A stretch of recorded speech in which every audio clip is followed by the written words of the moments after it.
Some aquarium advice gets repeated so often that we eventually accept it as fact. If that's happened to you, you're not alone. It's happened to all of us. With time, you'll realize that not all of it is true. Today, let's look at a few of the biggest aquarium lies and separate fact from fiction.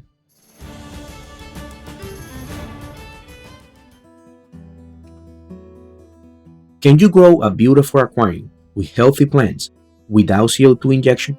Well, if you spend any time in this hobby, you've probably been told that's almost impossible. But is it really? Plants absolutely need carbon to grow. That's true. What isn't true is that injected CO2 is the only place they can get it from. Even in an aquarium without a CO2 system, carbon is constantly entering the water.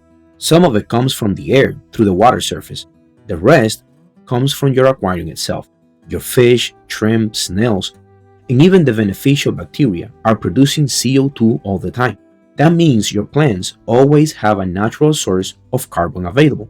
The reason so many people struggle with non-CO2 aquariums usually isn't the lack of carbon, it's the amount of light. Light controls how fast a plant wants to grow. If you run a powerful light without enough available carbon, the plant simply can't keep up. Growth is going to slow down, nutrients stop being used efficiently, and algae takes advantage of the imbalance.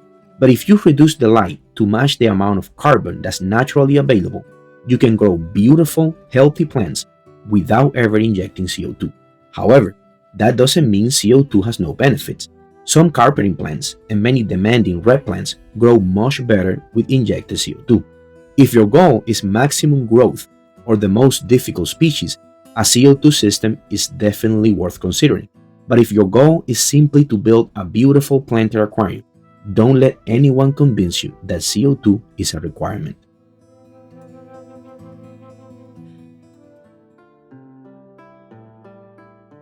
If you're dealing with algae, is buying more algae eaters the answer? Well, yes and no. A huge misconception in this hobby is that algae eaters will solve an algae problem by themselves. They won't. If your CO2 is unstable, your lighting is too strong, or your plants aren't growing well, adding more algae eaters won't fix the real problem. You have to solve the cause first. Algae doesn't grow for no reason. Something in the aquarium is allowing it to take over. Algae eaters don't remove that cause. They only remove the algae that's already there. And even then, not every algae eater eats every type of algae. Otocinclus, nidite snails, amano shrimp, and Siamese algae eaters all specialize in different things. That's why buying a bunch of one species usually isn't the best approach. A small variety will cover a much wider range of algae. Once you've corrected the imbalance that's causing the algae, that's when algae eaters become one of the best tools you can have. As a general rule, I like having one algae eater for every 5 gallons, then adjusting that depending on how much algae the aquarium naturally grows. Every aquarium is different, and some will naturally produce more algae than others, even when everything is being done correctly. That's perfectly normal. Just adjust your cleanup crew to match your aquarium. And if you're fighting an algae bloom right now, go check out our aquarium vacuum. It's amazing for cleaning algae, and it doesn't remove any water, so no water changes. Everything in our store is 10% off throughout the month of July. There'll be a link in the description if you want to check that out.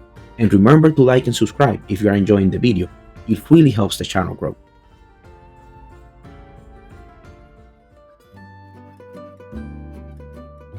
If something goes wrong in an aquarium, what's the first piece of advice you usually hear? Do a water change. And water changes can definitely help depending on what's going on.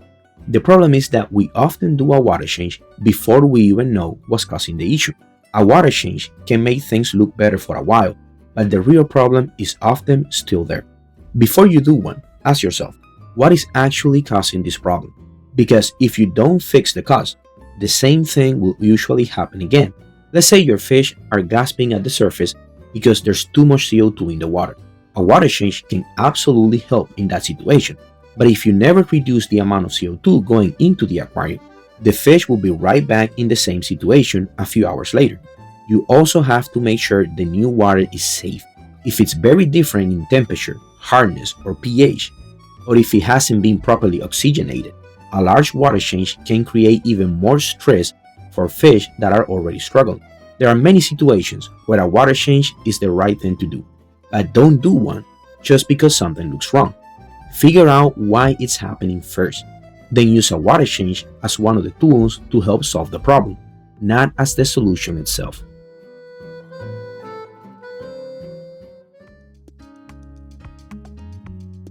One of the biggest aquarium lies is that bigger filters make better aquariums. I believed that for years. Every time I bought a new filter, I always tried to get the biggest one I could afford because I thought more filter media meant more beneficial bacteria. But that's not really how it works. Beneficial bacteria are like any other living organism. They need food to survive. And in an aquarium, that food comes from the waste your fish produces. If your fish only produce enough waste to support a certain amount of bacteria, buying a filter that's 3 times larger won't magically create 3 times more bacteria. There simply isn't enough food to support a larger colony. The bacteria will spread over the extra filter media, but the total population stays about the same. That's why a small filter can keep a lightly stocked aquarium just as biologically stable as a much larger one. Now, that doesn't mean bigger filters are a bad thing. They can hold more mechanical media, more sponges, so they usually go much longer before they need cleaning. They can also be useful on heavily stocked aquariums or tanks with messy fish because they provide extra room if the biological load suddenly increases. But if you're buying a huge filter because you think it will automatically make your aquarium healthier, that's simply not true. Nowadays, most of my planter aquariums use much smaller filters than I used to. They are just as healthy, my plants are doing great, and I've saved a lot of money by only buying the filtration each aquarium actually needs.